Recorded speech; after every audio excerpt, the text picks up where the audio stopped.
What happened to us is the divine punishment for our betrayal of the Ottoman Empire. These words belong to Sharif Hussein, who organized the betrayal of the Arabs against the Ottoman Empire. He betrayed the Ottoman Empire by supporting the British with the dream of establishing a great Arab empire and becoming its leader. However, when he realized that he had been deceived and used by the British, it was too late. Here is the life story of Sharif Hussein, who stabbed the Ottoman Empire in the back and organized the Arab Revolt. Sharif Hussein, whose full name was Hussein bin Ali al-Hashimi, was born in Istanbul in 1852. He belonged to an old family in charge of protecting Mecca. Between 1856 and 1858, he stayed in Mecca during his grandfather's emirate and then returned to Istanbul. In 1861, upon the death of his father, he went to Mecca with his uncle Emir Abdullah and completed his education there. In 1893, he was summoned to Istanbul by Sultan Abdülhamit Khan because of his intrigues for the Arabs to revolt in Mecca, where he stayed until 1893. His excessive intimacy with the British and his unreliable and passionate character attracted the attention of Sultan Abdülhamit Khan. In order to be in the public eye, he was given a simple task in the palace. Thus, Sharif Hussein lived in Istanbul with his family for 16 years in the mansion allocated to him. However, after Sultan Abdülhamit II was deposed, he was appointed as the Emir of Mecca in place of his uncle who had died, with an interesting decision, and sent to Mecca. Initially appearing to be loyal to the Ottoman Empire and the Caliphate, Sharif Hussein's real aim was to strengthen his position as Emir and to ensure that the emirate would remain in his family permanently. In the meantime, since he had seen the Ottoman Empire's deteriorating situation over the years and realized its diminishing power in Arab geography, he also had dreams of establishing an Arab empire and becoming its leader if the opportunity arose by relying on the British. During this period, he established close relations with Britain through his son Abdullah and started contacts with Herbert Kitchener, the British High Commissioner to Egypt. Then, the famous British spy Lawrence came into play and managed the process. At that time, Britain was striving to ensure the security of the sea route of its colony, India, and to increase its influence on the Arabian Peninsula, which was rich in oil resources, the importance of which was now well understood. The outbreak of the First World War and the entry of the Ottoman Empire into the war on the side of Germany mobilized Britain. It intensified its propaganda to incite the Arabs against the Ottoman Empire from the beginning of 1915. Britain, which had already realized Sharif Hussein's desire to revolt and knew his idea of establishing an Arab kingdom and becoming its leader, thought that it could use Sharif Hussein, the Emir of Mecca, to spread these policies in the Arabian Peninsula.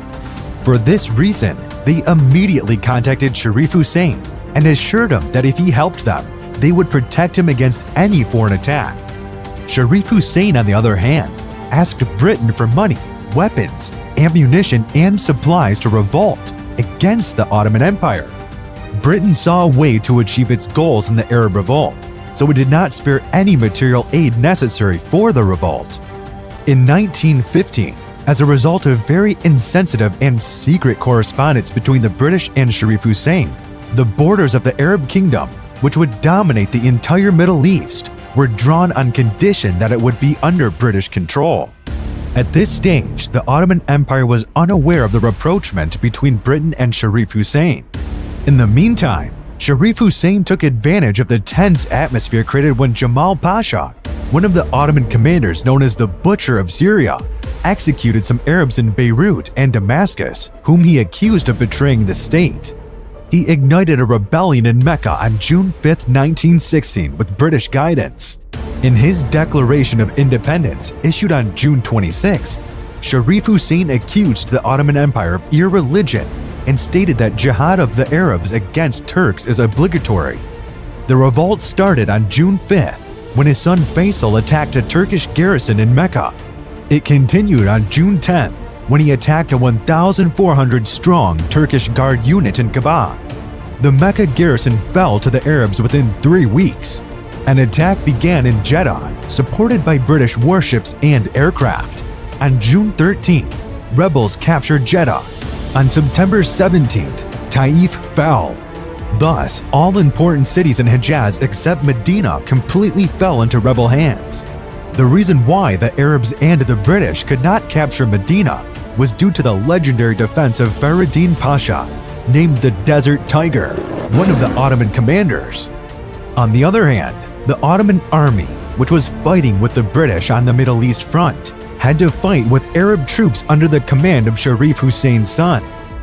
As a result of Sharif Hussein's joint action with the British, the Ottoman forces, which were already few in number in the region, could not hold out any longer. In other words, the Ottomans were unexpectedly stabbed in the back by their brothers in religion. Sharif Hussein, who took control of the Hejaz region, declared himself as the king of the Arab world on November 2, 1916. However, he experienced his first shock at this moment because Britain and France announced on January 3, 1917 that they recognized him only as the king of Hejaz. The British deceived Sharif Hussein with the promise that they would make him the king and caliph of all Arabs and incited him to revolt. In fact, they had already divided the entire Middle East between them, with the Sykes-Picot Agreement signed between them and France on May 16, 1916, 20 days before Sharif Hussein started the rebellion. After the rebellion, Sharif Hussein realized more and more each year that he was being used by the British, and gradually the relationship between Sharif Hussein and Britain deteriorated. After World War I, the rift between Sharif Hussein and Britain widened after he refused to accept the Treaty of Versailles. He couldn't prevent the establishment of many small Arab states under the British and French mandate, instead of the great Arab kingdom he had dreamed of, and 7 separate states were formed on lands torn from the Ottoman Empire. On March 6, 1924, after the abolition of the Caliphate in Turkey, which was established after the Ottoman Empire, he declared himself as caliph. But no one took him seriously, and he was met with restrictions all over the Islamic world. The British were now finished with Sharif Hussein, and their weapons had now turned against him. On October 16, 1924, with British support, Ibn Saud Abdulaziz ended Sharif Hussein's kingdom. Ibn Saud Abdulaziz is known as the founder of today's Kingdom of Saudi Arabia.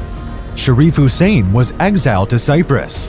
His exile lasted until 1930, when he fell ill and went to his son Abdullah, who was then Emir of Jordan. He died a year later on June 4, 1931, and was buried in Jerusalem. The curse of Sharif Hussein's betrayal was not limited to him, but continued to his children and grandchildren. None of his children and grandchildren, who were put in charge of states established under Britain and France's auspices, could die peacefully. Some died on an operating table during a simple surgical operation. Some died in a suspicious traffic accident. Some were shot as a result of an assassination. Some lost their mental health and died in a mental hospital after 19 years.